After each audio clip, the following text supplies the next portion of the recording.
Mensagem do livro Por que Tarda o Pleno Avivamento, de Leonard Ravenhill, uma obra publicada pela editora Betânia. Capítulo 15. Marcado como propriedade de Cristo.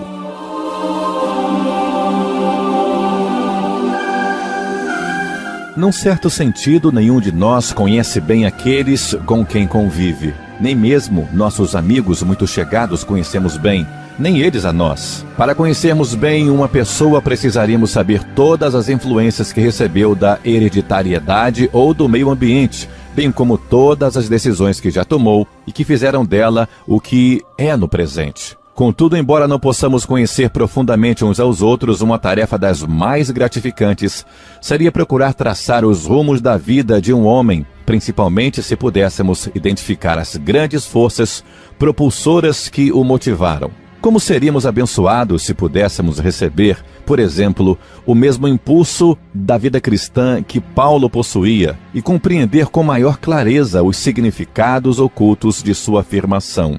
Eu trago no corpo as marcas de Jesus. Gálatas 6:17. Um fato está bem claro aí, trata-se do conhecimento de que Cristo é seu dono. Ele pertencia ao Senhor Jesus Cristo, de corpo, alma e espírito. Ele fora marcado como propriedade de Cristo. Quando afirmou que trazia no corpo as 5 chagas do Senhor, não estava querendo dizer, como diria São Francisco de Assis, em 1222, que tinha os estigmas. Ele não se referia a uma imitação exterior, mas a uma identificação espiritual que se obtém pela crucificação interior. Ele fora crucificado com Cristo. E as marcas da crucificação interior de Paulo eram bem visíveis. Em primeiro lugar, ele tinha a marca de dedicação total a uma tarefa. Se for verdade o que diz a tradição, isto é, que Paulo tinha apenas 1,37 m de altura, então foi o maior anão que já existiu. Ele superou em ritmo de vida, em oração e em fervor espiritual a todos os seus contemporâneos. Seu lema era: uma coisa faço. Mostrava-se completamente indiferente a tudo que os outros homens glorificavam. Calvino também foi muito criticado porque ficava o dia inteiro sentado, preparando sua obra Institutos, e não utilizou sua inspirada pena para dizer nada sobre as glórias dos Alpes. Também Pascal recebeu críticas amargas por ter afirmado que não via nenhuma paisagem que fosse mais merecedora de contemplação do que a alma imortal do homem.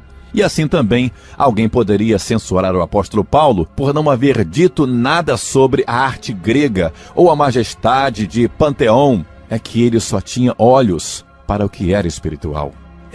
Após a disputa que teve no Areópago, expôs abertamente o seu desprezo pela sabedoria deste mundo e dia a dia resistia à tentação de querer superar os sábios ou de querer filosofar mais que eles. Sua missão não era defender um ponto de vista, mas derrotar as legiões do inferno. Houve um momento, provavelmente durante sua estada na Arábia, em que a personalidade dele mudou totalmente. Depois disso, nunca poderia ser taxado de apóstata. Achava-se por demais empenhado em prosseguir para o alvo. É bem provável que se hoje ele ouvisse aquele hino tão apreciado entre nós, Senhor, sei que tenho forte tendência para me desviar de ti, ficaria profundamente aborrecido.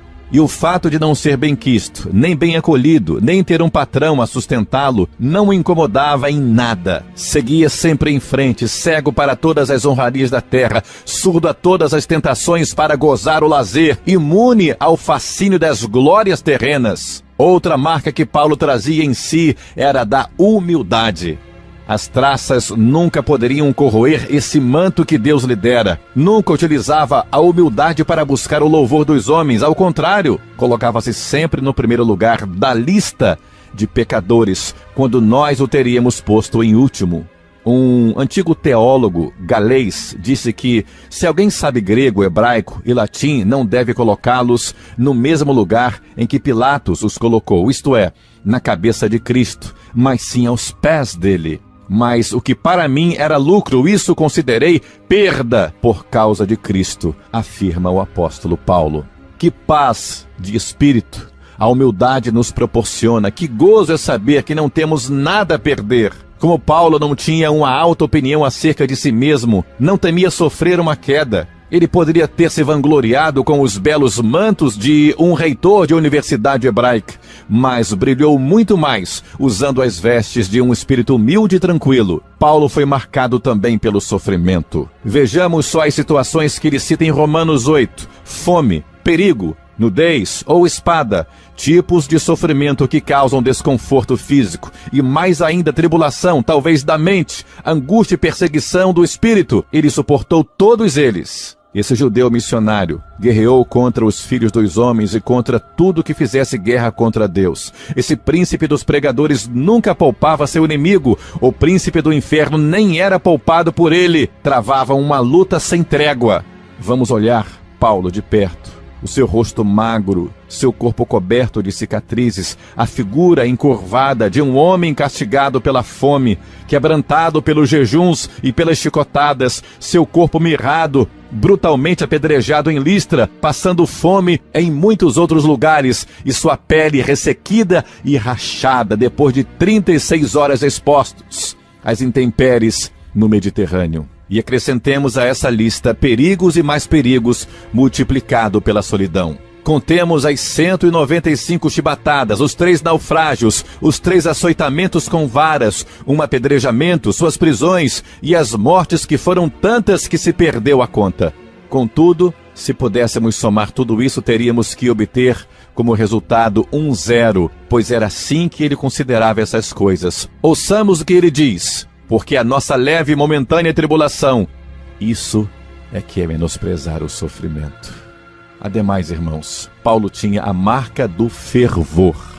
Para que uma pessoa invoque o testemunho do Espírito Santo a fim de atestar o que diz, é preciso que esteja vivendo perfeitamente no centro da vontade de Deus e caminhando na corda bamba da obediência. Paulo faz isso em Romanos capítulo 9, versículo 1. Ah, se todos os pregadores de hoje pudessem demonstrar pelo menos uma centelha dessa maravilhosa chama. Açoites não puderam apagar o fogo que ardia nele, jejuns e fomes também não puderam extingui-lo. Incompreensões e mentiras não puderam abafá-lo, nem as águas poderiam apagá-lo, nem prisões poderiam dobrá-lo, nem perigos detê-lo. Ele continuou a arder até que a vida se esvaiu de seu corpo. O Cristo vivo que habitava no interior de Paulo, que se manifestava em seu fervor, era a um só tempo alarmante para o inferno, o capital necessário para a expansão da igreja e motivo de alegria para o coração do Salvador, que, vendo o fruto do penoso trabalho de sua alma, ficou satisfeito. Paulo era marcado pelo amor. Quando ele estava se tornando adulto em Cristo, cultivou também a capacidade de amar. Somente aquele que atinge a maturidade conhece realmente o amor. E como ele amava, em primeiro lugar e acima de tudo, Paulo amava ao Senhor.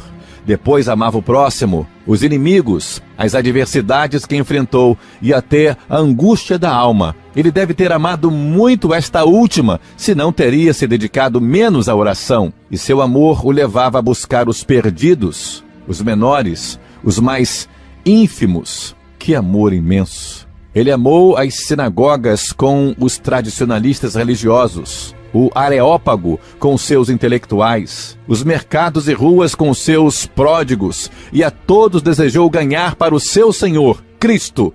O amor era como um poderosíssimo dínamo, impulsionando-o a realizar grandes coisas para Deus. Não existem muitas pessoas que se comparem a ele na oração. É possível que Mac Shane, John Flaster e o grande David Brenner e alguns outros tenham conhecido um pouco dessa arte que domina a alma e o corpo, que é a obra da intercessão motivada pelo amor. Lembro-me de uma ocasião em que pude estar ao lado da Mahershala, quando então entoávamos o maravilhoso hino de sua composição. Abre aspas. Tem um amor que me constrange, a ir os perdidos buscar. Entrego, Senhor, todo o meu ser a Ti, para qualquer preço os salvar. Não se tratava de uma declaração emocional.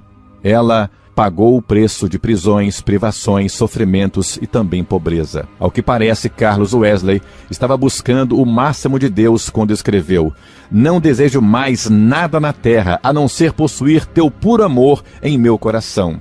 E mais recentemente, Amy Carmichael fez a seguinte petição: "Dá-me um amor que me impulsione, uma fé que não esmoreça diante de nada." Não há dúvida de que essas pessoas se encontravam prestes a descobrir o segredo do poder para ganhar almas presente na vida dos apóstolos. Os grandes ganhadores de almas foram sempre indivíduos cheios de uma grande paixão pelos perdidos. Todos os seus interesses menores eram suplantados pelo amor maior.